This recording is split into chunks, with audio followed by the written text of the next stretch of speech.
What does it actually take to get an entire nation, I mean, every factory, every farm, every single person, to commit to one single all-consuming goal?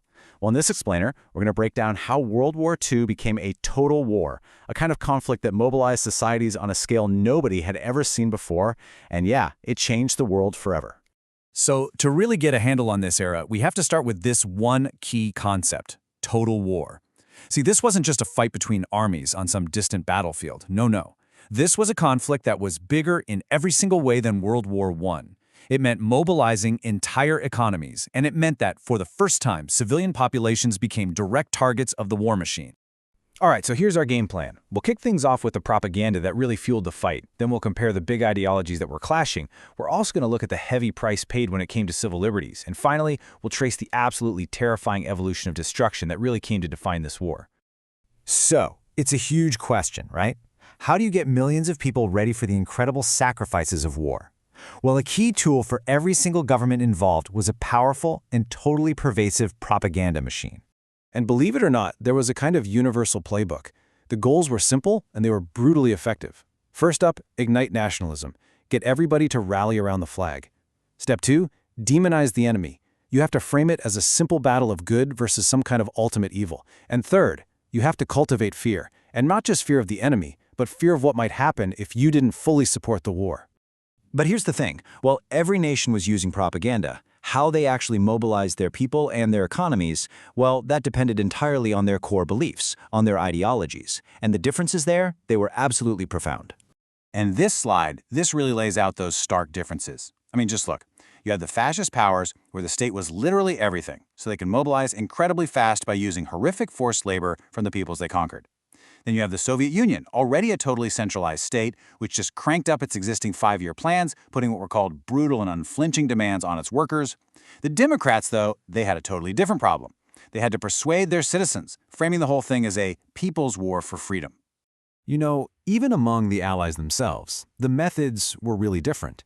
In Great Britain, you had Winston Churchill, who had to rally an entire nation pretty much through the sheer power of his words, relying on cooperation. But in the US, after the shock of Pearl Harbor, FDR took a much more direct approach, creating something called the War Production Board to basically transform the entire American economy into one giant engine of war.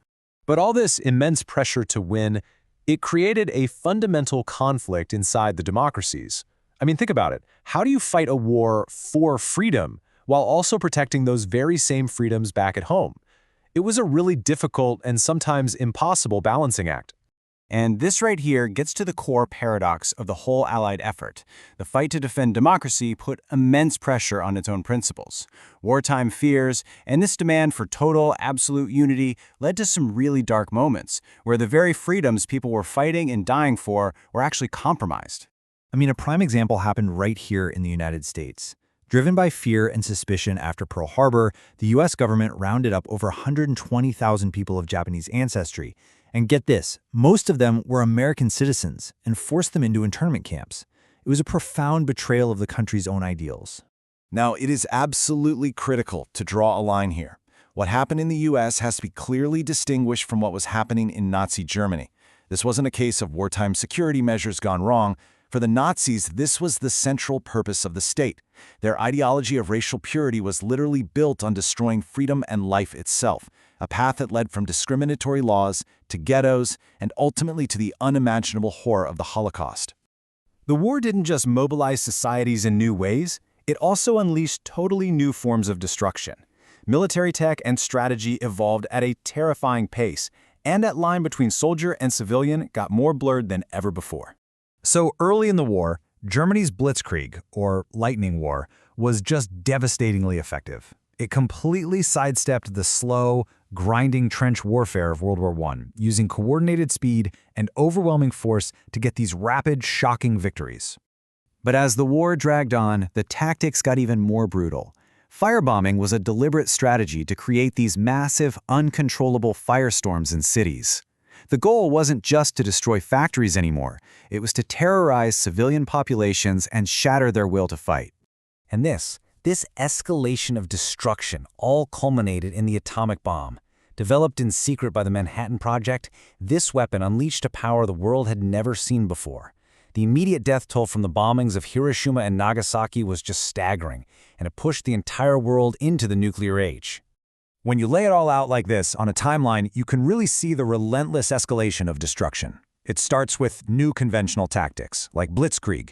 Then it moves to the deliberate firebombing of entire cities, and it culminates in the ultimate weapon, the atomic bomb, which finally forced Japan's unconditional surrender, ending the deadliest conflict in all of human history. So, after looking back at this global cataclysm, what are the lessons? What are we supposed to take away from this era of total war? Well, the takeaways are pretty profound.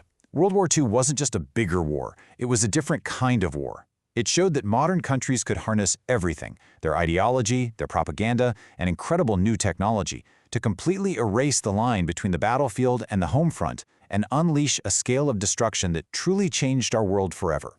And all of this leaves us with a really critical question, one that echoes from the 1940s right into our world today.